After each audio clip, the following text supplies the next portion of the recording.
back to another warm-up show. I was ready for that one.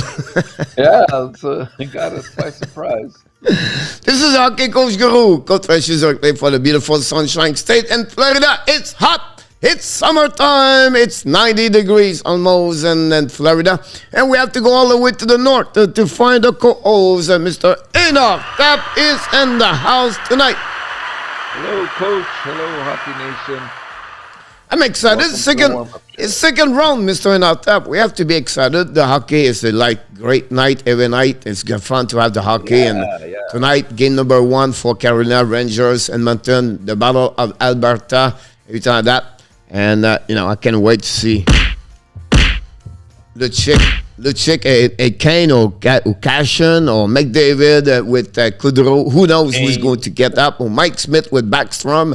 Possible. Who knows going to eject over there. But look, we're going to talk about the prediction of the night, both game for sure. We're going to talk about the people go to jail. We're going to talk about the reviewing what happened last night for the 2 games, obviously. And then we're going to finish at the end, of course, the fantasy hockey we do every single night. That's happening here inside the Hockey Nation Live show, the warm-up show. We have a few people already in the house. If Francois Pitt is in the house, we welcome you. And thanks. I got all your pick, everything like that. I know you have to go because you have to be in the jail. So I'm sure you set up your suitcase. You wait for Roger to pick you up. So Mr. Francois Pitt, welcome aboard. And between Alberta and between the Edmonton, Calgary, somewhere, somehow, is ready to rock and roll tonight. Mr. Andy Kuivula. Welcome aboard. How's it going, Nancy?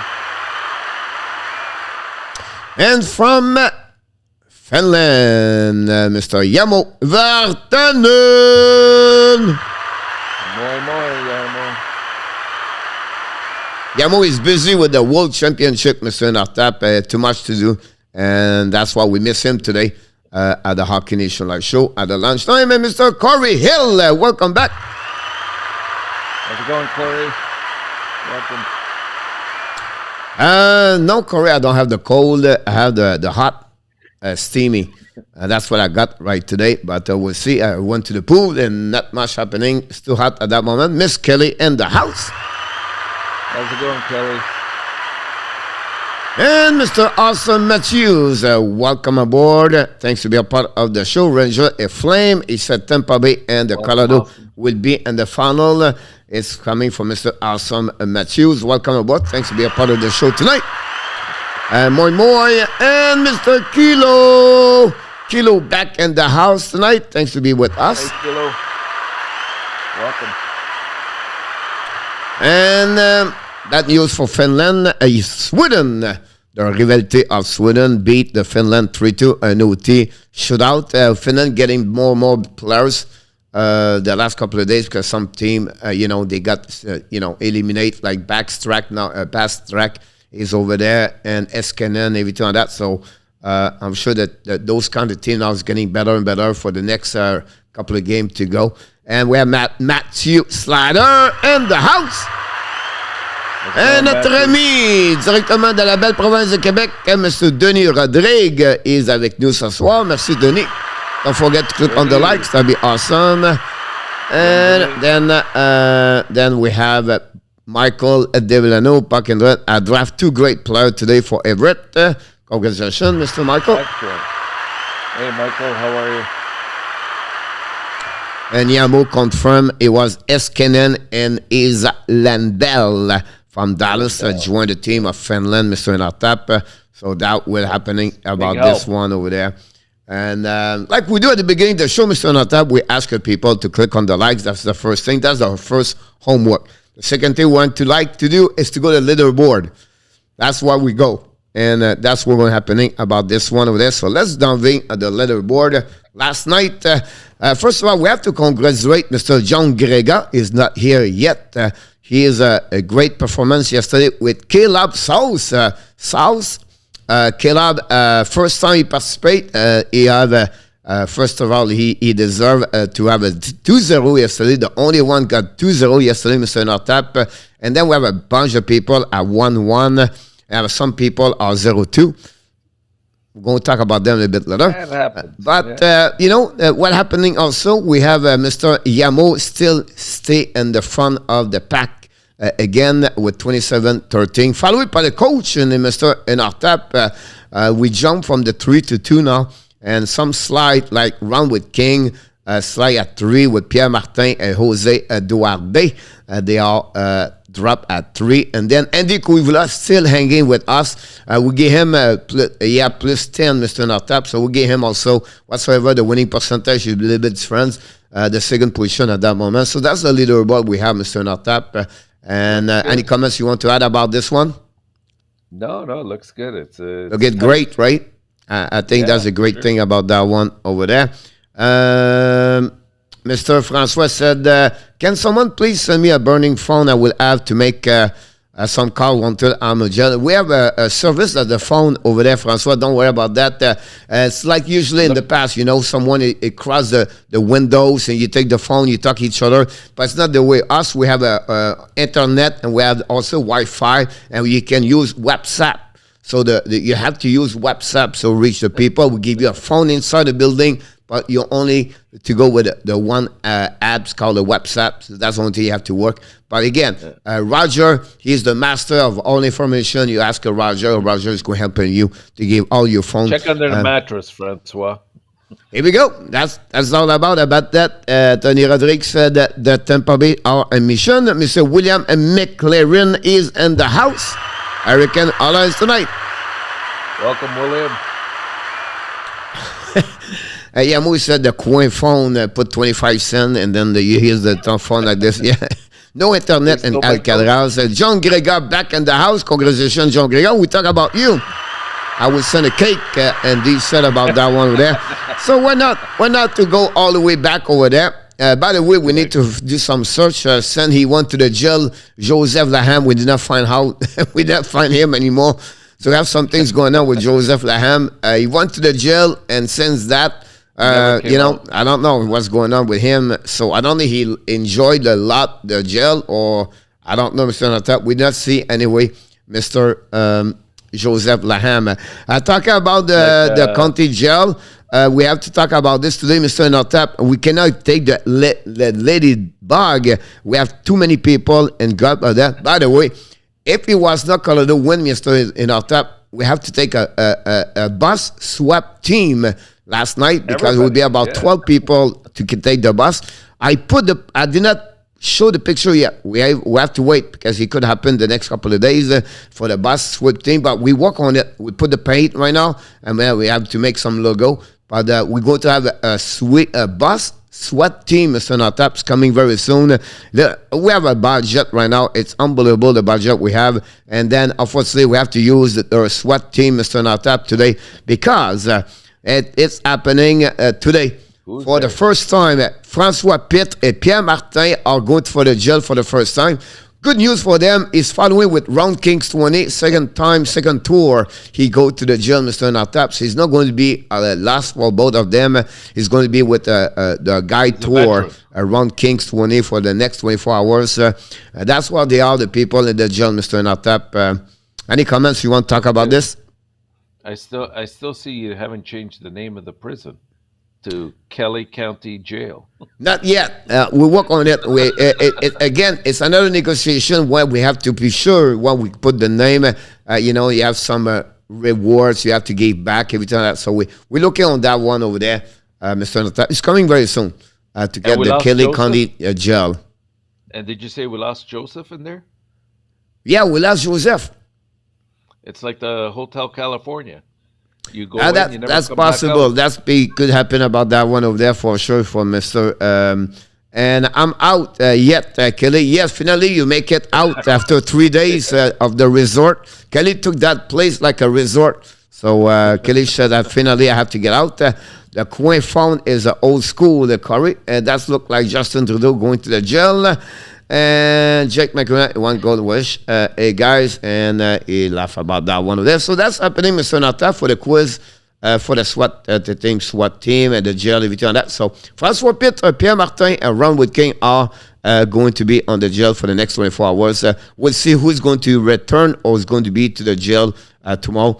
You have to be 0-2 to go there, Mr. NYR-CAR. We have 2 games per night right now, and that's what's happening. Anything else? That's it. That's it. Let's All right. move on. Let's move on. You want to talk about the game for Panthers, right? Let's talk about both games, Coach. What do you think? I will this, but I want to show you something, if you don't mind. Sure. Yep. All right. I'm going to give you something. You want to talk about the Panthers? I will give you what happening for the first goal for Tampa Bay. Ekblad is almost a little bit outside the blue line, and Kucherov is at the blue line, and Ekblad is at the red line. Does that make sense? So you teach the kid at least be sure to be about one line all the time. It pretty much over shit. But what we're looking for here, the difference between the Washington and the Panthers last night is Washington. He was always jumping on the Panthers at the red line. What happening right now? Ekblad is giving right now the red line, the blue line. Now he's giving him the red line. Now he's coming, and now you can see right now Kucherov is going to work on his backhands. Now you see the inside of the Ekblad. His stick is about in front of the left skate. So far so good. So it's fine, but he gave them the red line to the blue line. The next point right there. Now he's coming Kucherov with speed. He gains speed between the red line to the blue line. And then what I said to you, he will work on the backhands, right? Now here's Ekblad, what he's doing. Now his stick is moving now from the inside between skate, and he's going to sweep to the left side. But the problem is getting right there. As a defenseman, you don't want to have a foot stopping another guy's coming with speed. And that's Ekblad. You can see his right foot right now is completely flat, and he applies some speed, some stop over there. And then what happening at that one over there, the next move, here we go. Ekblad sweep the stick over there, and now the Kucherov, he make the fake from the right to the left, and Ekblad, he does not play the body, he play only the puck. You're going to see what he does. The next one, he's going to turn. Good night, my friend. Yellow cone. And Kucherov is coming on the right side. Now Ekblad is out of the picture. Chariot have a decision to do. Here's the problem with Chariot. He never see Perry. Chariot, he point only Kucherov, that's it. And that pending about that one of that. Now, Kucherov, he can't look what Chariot did. He never see Perry. So what he does, a 2-1, you have to be sure you cover the guy with no puck. And you coming now. If Chariot was decide to coming down straight in the middle of the net and let Kucherov maybe shoot the puck, he would intercept the puck with Perry. But what he did, he's jumping on Kucherov, and at the end of the day, it was an easy goal of that one over there. Empty net, yeah.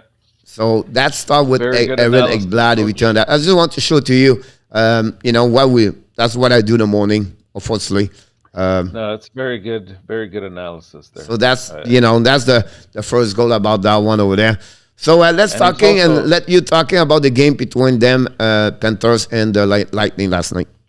No, you're right, Coach. That was a very good illustration.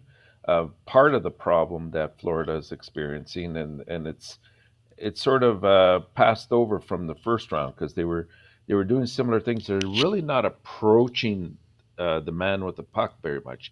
Like you said, they gave him the center ice, then they gave him the blue line, and they're letting the offense dictate the play rather than trying to stop the play and getting them to dump the puck inside, which, then they have good mobile defensemen that could get the puck out of their own zone.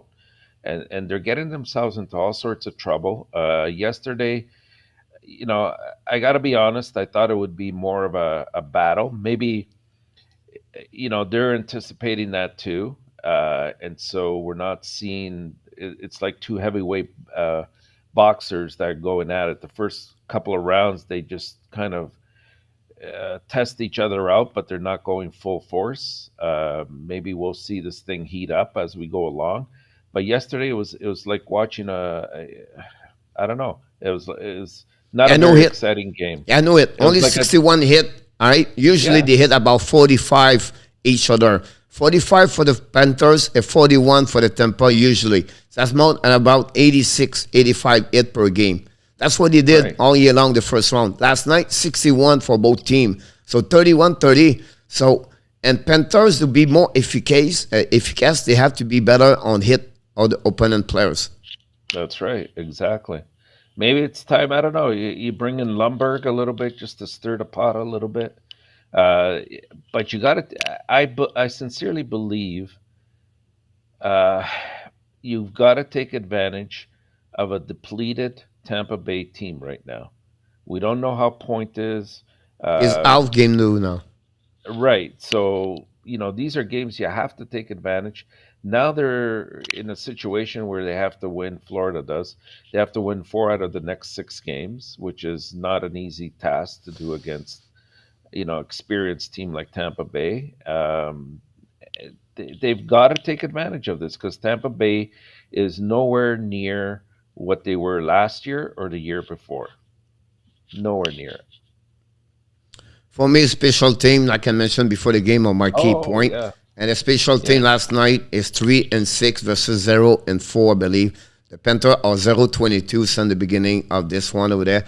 And, you know, I was listening people in Florida, a couple of people, and on the radio this morning. And it's time now. Like, when you hit 0-12, 0-13, 0-10, 0-12 in power play as a coach, right? Well, let's maybe try again, see what's happening, right?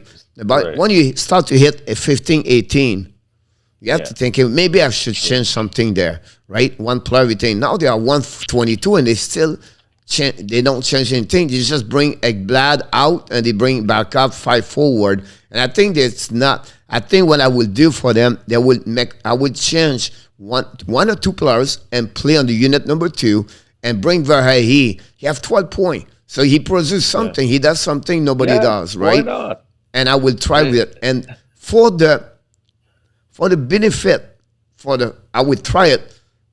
Huberdeau, backup, they only looking each other. When they try to get a fancy pass, I would put Huberdeau out at the first unit or the second unit. I would try to do something to changing him to get there over there. And then just like, hey, we need to make something here. Because you need them, unfortunately, or Giroux on the second unit, or Renard on the second unit, right? And I believe Ekblad had the best one-timer shot on this team on the top circle, and they let Huberdeau at the top circle. He's a left shoulder. He's not on the right side, so you have to turn all the time his body to set up a play, and he wastes time about that one over there. So you look about those stuff like this. I think it's not 0.1 players, but I think when it does not work, but now maybe with his chance to bring someone else, maybe 1 or 2. And you know what? It will bring something, Orvis. I believe Orvis can create some kind of the screen in front of the net. He would push everybody in front of the net. And I think for me, that's what I will do on the unit number 1. Remove Giroux, all right? And then put back Orvis over there. Keep Giroux on the second unit. And maybe 2, maybe bring a Verhey, Renard out, whatever it is. But Orvis needs someone because it's not Giroux, it's not Renard, it's not Barkov, it's not Huberdeau who's going to be in front of it. And nothing. Right. Yeah, exactly. You hit the nail on the head, Coach. Like if you look at Hornquist, he's made a living of staying in front of the net, and he's got a great stick. He can deflect the puck easily. Like this is the kind of guy. He's got size. He screens the goalie. You need him in that position. I haven't understood why they haven't put him there. And going back to the defense, like they're making their passes very telepathic. Like and Tampa Bay is anticipating and creating 2-on-1s, 3-on-2s on specialty teams, and that should not happen, right? This I think is a reflection, and I think when we had the power play show the other night, both yourself and Michael reflected upon this, said this is where you miss a Joe Quenneville, because he would have made the proper necessary changes. Well, here's the key, right? There's fun between Joel Quenneville and Andrew Brunette.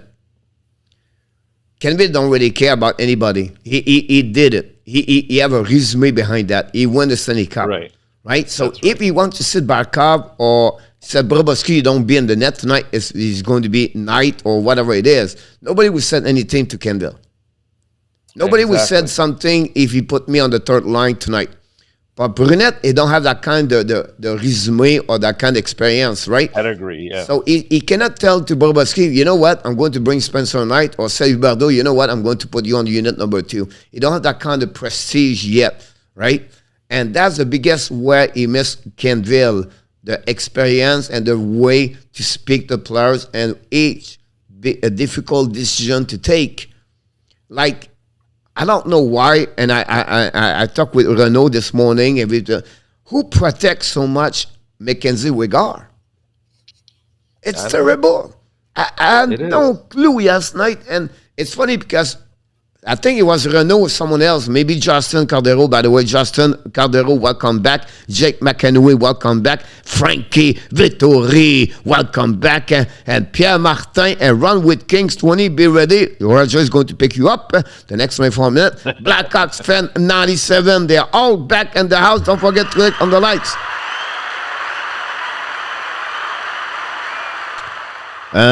Jake's going to miss a battle that they have got a double header. Congratulations. Thank you, everybody, for the participation tonight. So my point to you is I don't know who protect Mackenzie Weegar, because someone bring yesterday, after he got a second penalty, they got score, and then they let him back on the ice right away at the face-off.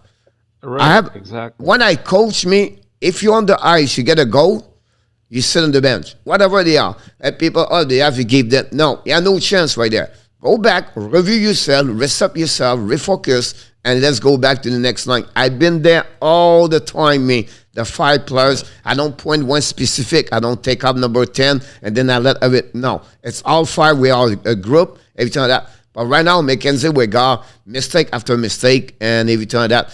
And I don't know. They have to readjust. I know they can readjust. They have a good team over there.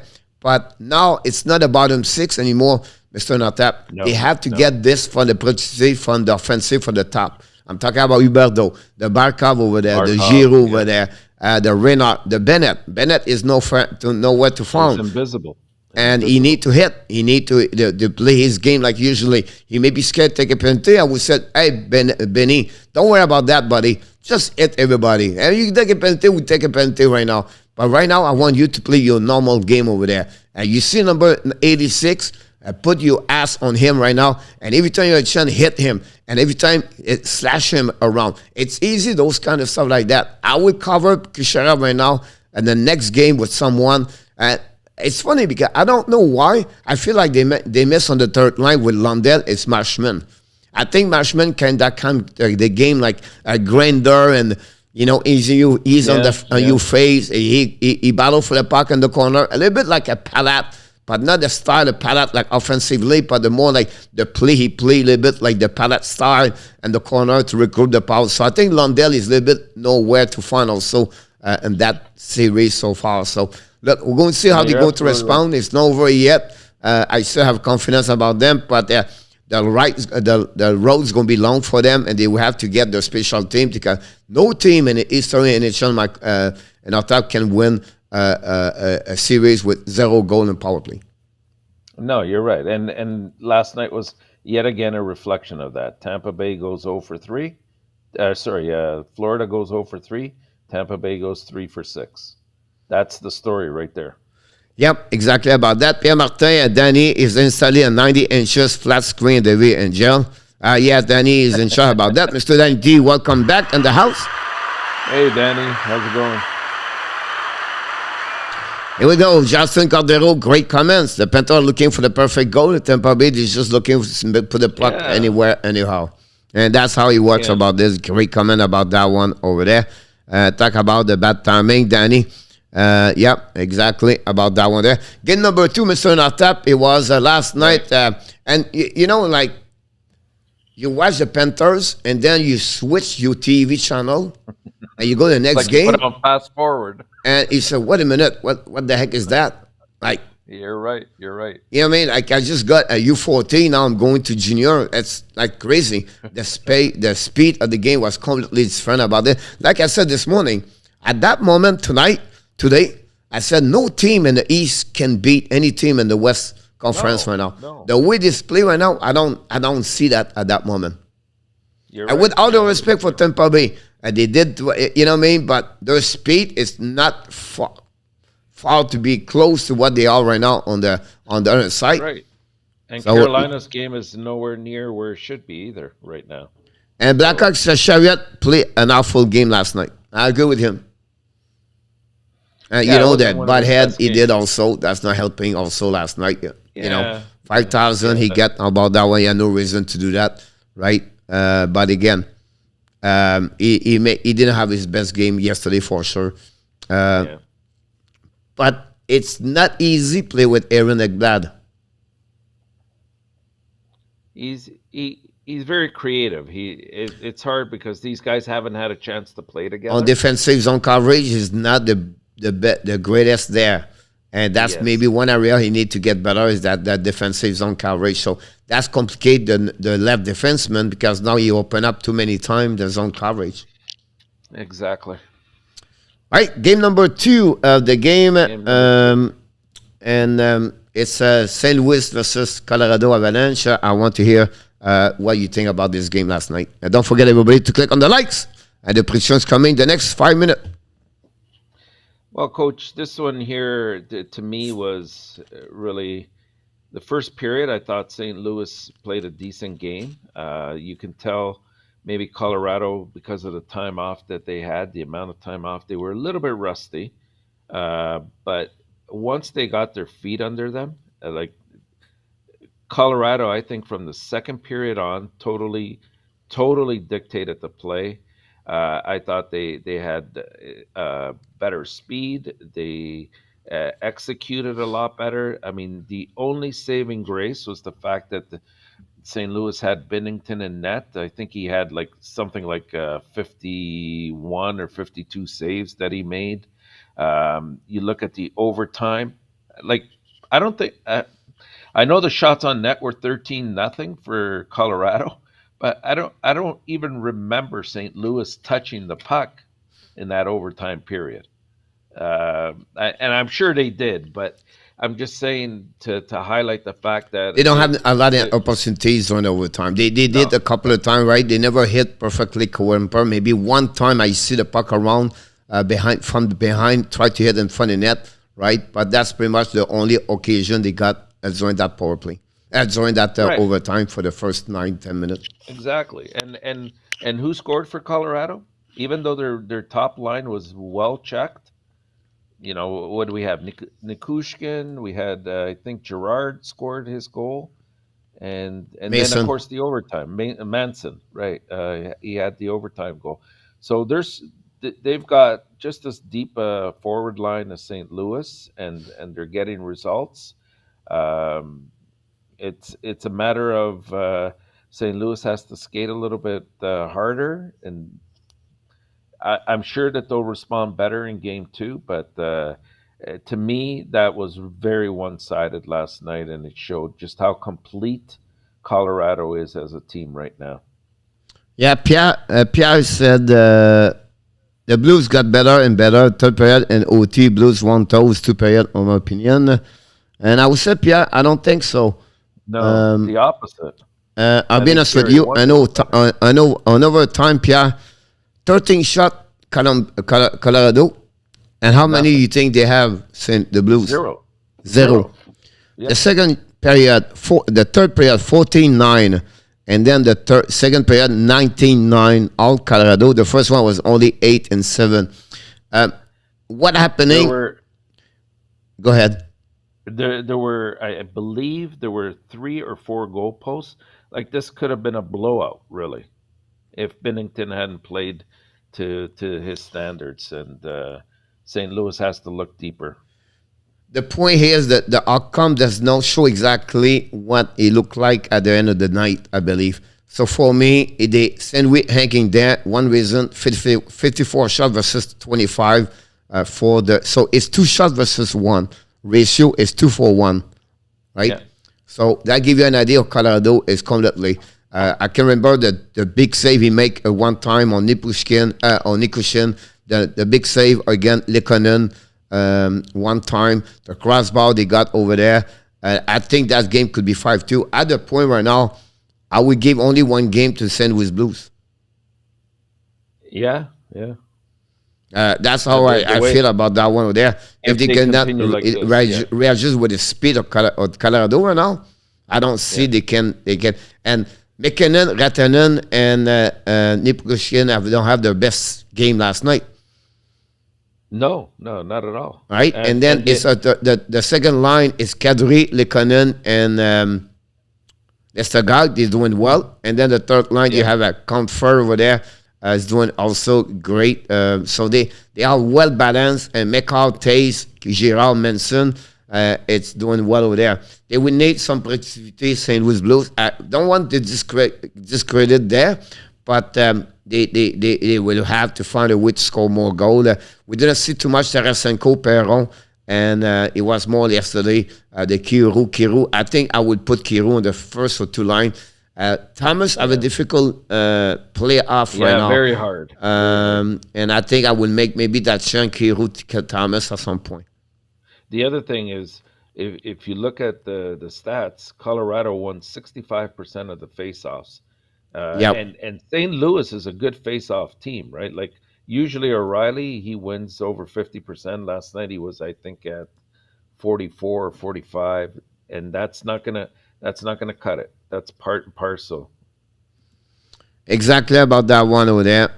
Great goal back. Michael, you mentioned all this. It's fun team. RG Calabro, welcome aboard. And finally, Mr. ENORTAP, we have to find a way here, and we got it. We got him. And we just found Joseph LANHAM. So we want to ask you, be sure FBI, that you don't have to do any other search right now. Roger, you can come down now at home. We just found Joseph LANHAM from the jail come back on the Hockey National show. Thanks so much, Joseph. We're looking for you for the last 24 hours. We was not sure what happening since you get out the jail from the Hockey National show. Look like you are fine. Glad to see your name on the board here. Thank you, Joseph. You're not going back at the jail tonight, but we was just curious why. Maybe you enjoyed too much and you stay there. We don't know. We did not look for you the last 24 hours, but welcome back, Mr. Joseph LANHAM, back in the house tonight.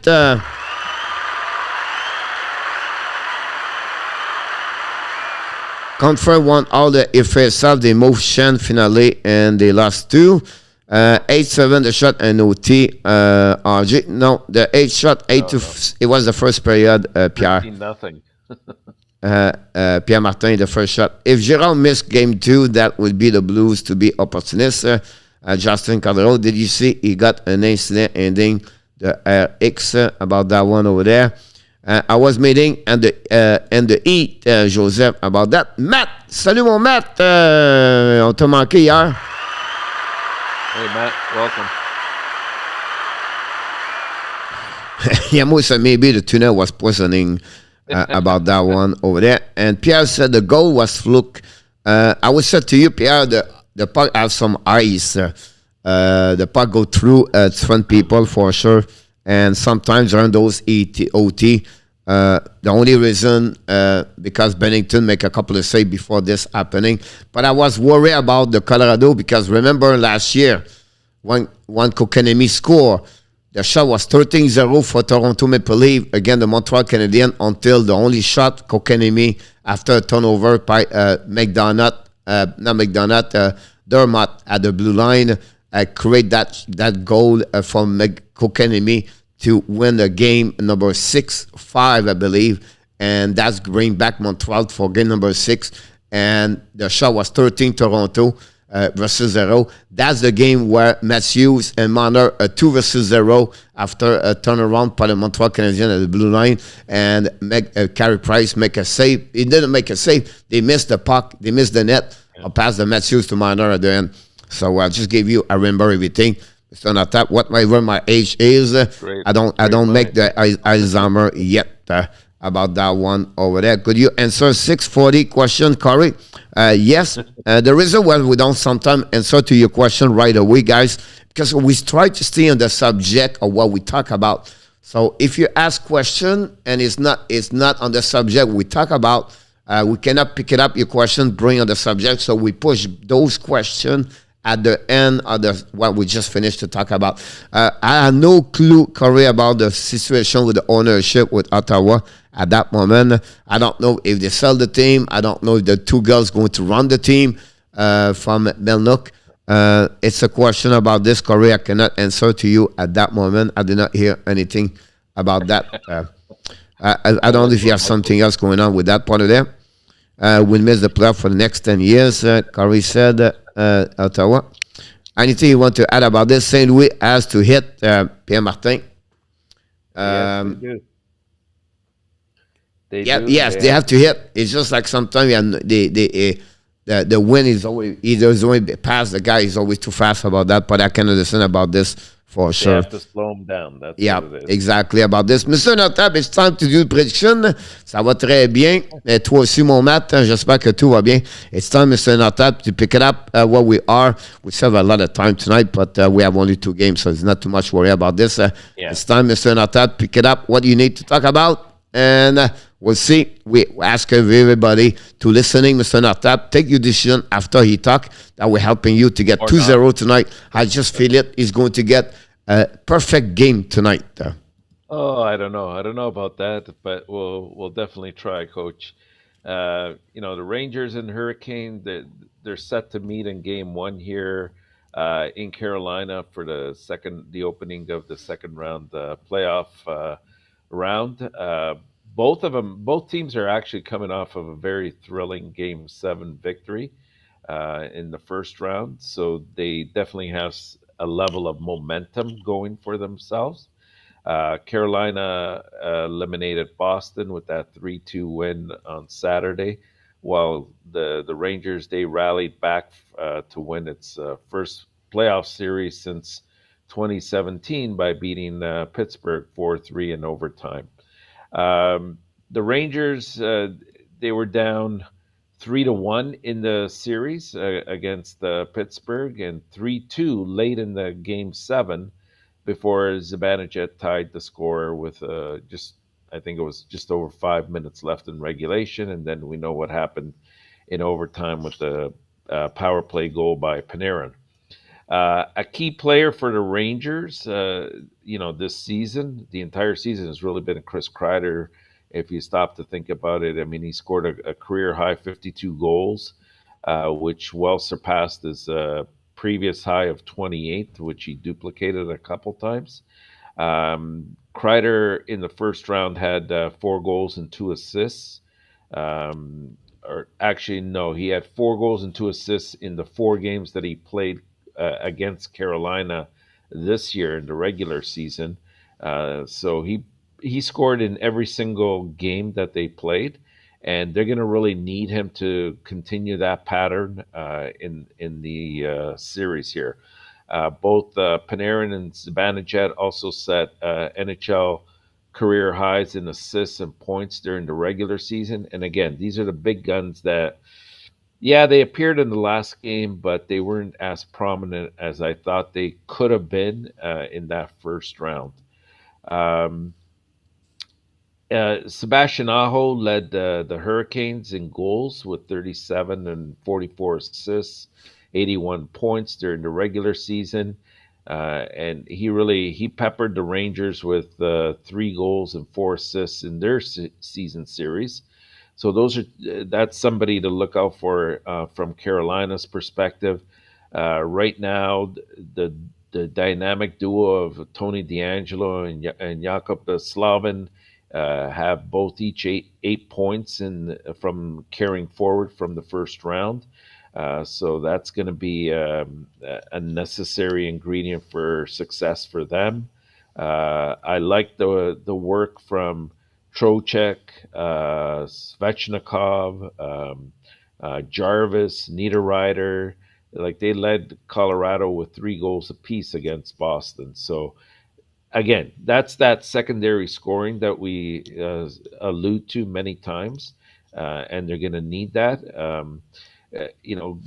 Frederick Anderson, he's been obviously sidelined since sometime in April with that lower body injury, and it sounds from what I heard from Brenda Moore that he's not going to be available to return this entire series. So a lot of their fortunes or failures will rest on the hands of Antti Ranta.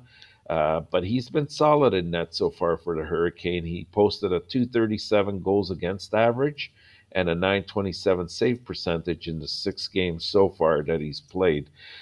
So Carolina, I think they're a different team when they're at home. I think that they can jump on the Rangers right away. I believe they'll win this game by a score of 4-2. Carolina 4-3. Yeah, 2, 4-2. I didn't have your score. That's why. Oh, sorry. Okay, That's all right. I just to I play by here. you guessed the right team. I know. And that takes us to the last game, the second game, the Battle of Alberta, the history. It's not lost on the Flames and the Oilers. This Battle of Alberta, the Flames and Oilers last met in the Stanley Cup playoff series back in 1991.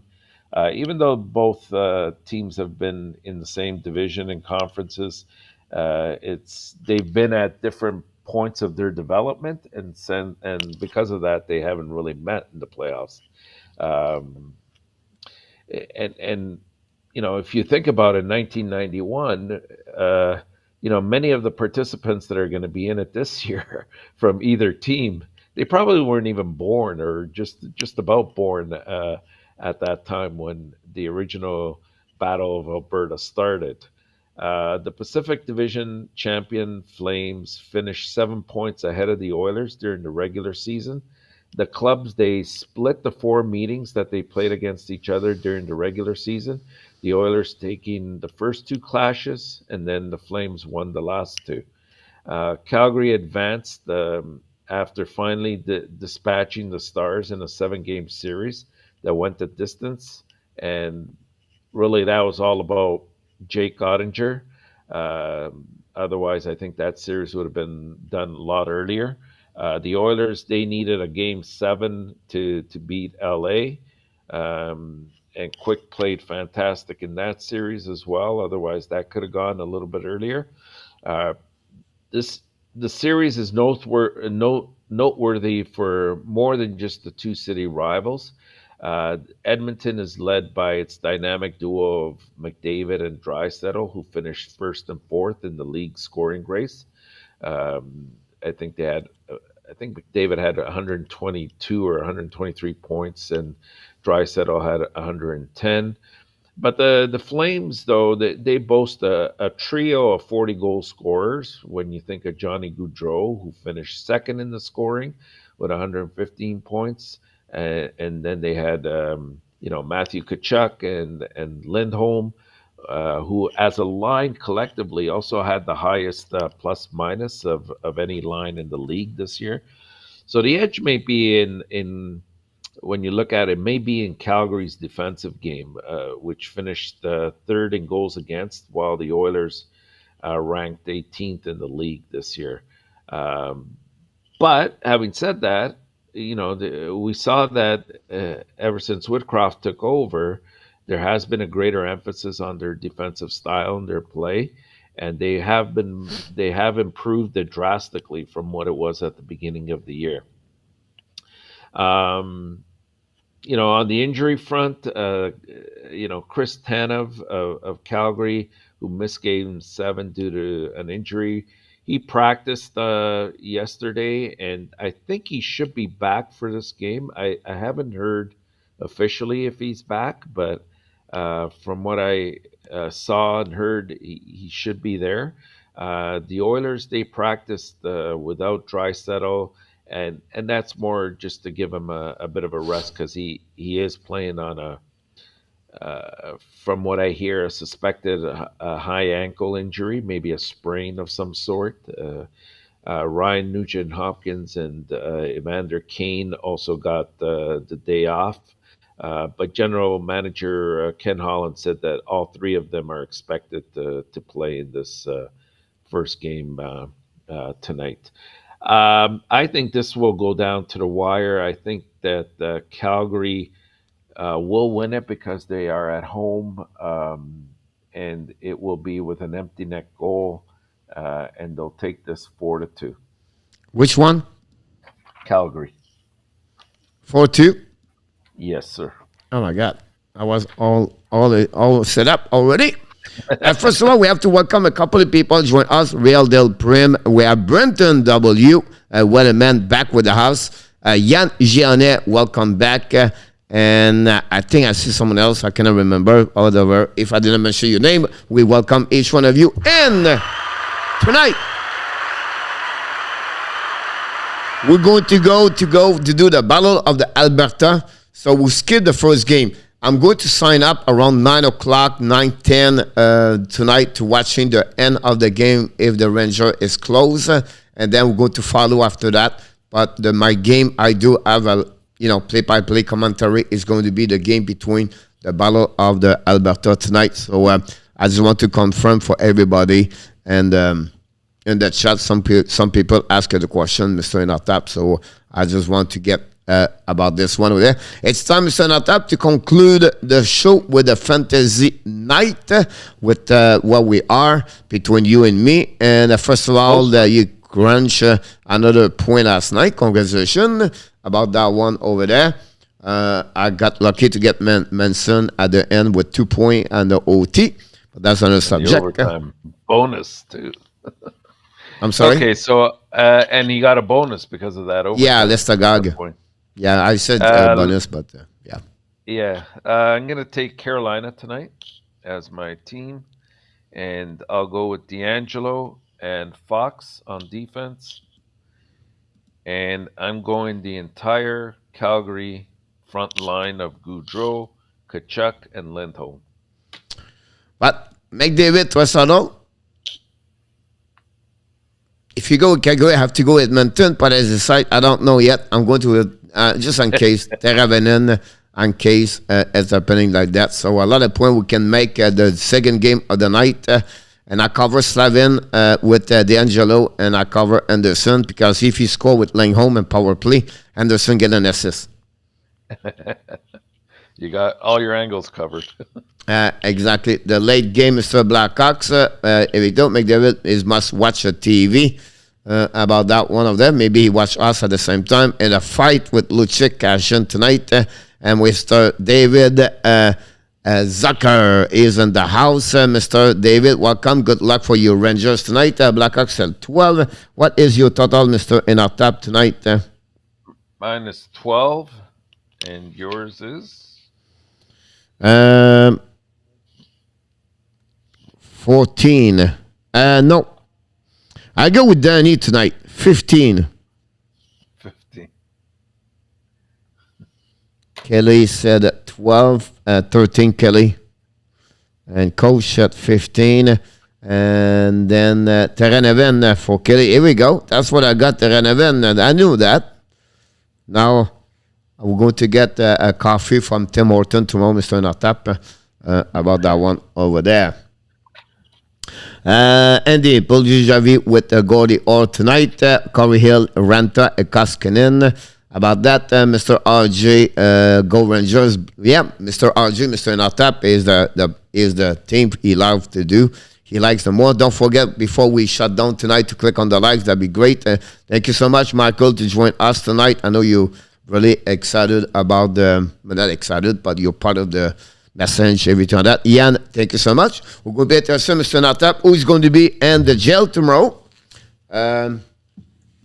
We'll see. Everything could happen, honestly. And but I expect a lot of fun for the second game tonight between the Battle of the Alberta for sure. So that'd be awesome. I want to mention already, everybody, Friday night, we change the time. We are at 5 o'clock. Mr. ENORTAP have to go to the happy hour from 6 to 7 o'clock somewhere in Toronto downtown. I don't know what's going on, but that's what he needs. So Friday night, 5 o'clock to 6 o'clock is the time of the Hockey Nation Live show for the warm-up show. It's not been a lot, but we're going to get that time. And don't worry, Friday night about that one there. So RJ, put the update, Mr. RJ, Friday night at 5 o'clock p.m. is going to be like that. Until then, my friend, anything you want, what are you looking for, Mr. Nata, before we shut down this show? All right. We have a new subscriber, Coach. Oh, yeah? Yeah. Who? Mr. Luis. I missed it. It just left. Luis Alberto. I didn't see him at all. It just popped up. That's great. Welcome to the Hockey Nation. How you see him? He's not on my he's not on my He appeared on the screen right now, but he's not in the chat. Oh well. Did everybody else see him? Yes? No? Not yet. Am I seeing things? But I haven't got into my booze yet. you are awesome. You are amazing. You are the best. And remember, you have greatness inside of you. Thank you so much, everybody, for your participation. We wish you an amazing, great night. Good luck. If not, you go to the gym, the jail tomorrow. We see if Francois Pierre-Martin or run with King still over there, Mr. NYR-CAR. Who knows? We're going to see, or maybe some other can join them for tomorrow night. Until then, Mr. NYR-CAR, we want to thank you personally and for the people in the chat set. Thank you so much for everything you do for the warm-up show. We are really grateful, thankful. Until then, we wish you an amazing, great night. And, of course, be well, be healthy, and find a way not only dominate your day, Mr. NYR-CAR, or find a way to dominate what? RJ, you're 2022. 2022, RJ. Have an amazing, great night, Mr. NYR-CAR. Thanks again for everybody. Take care.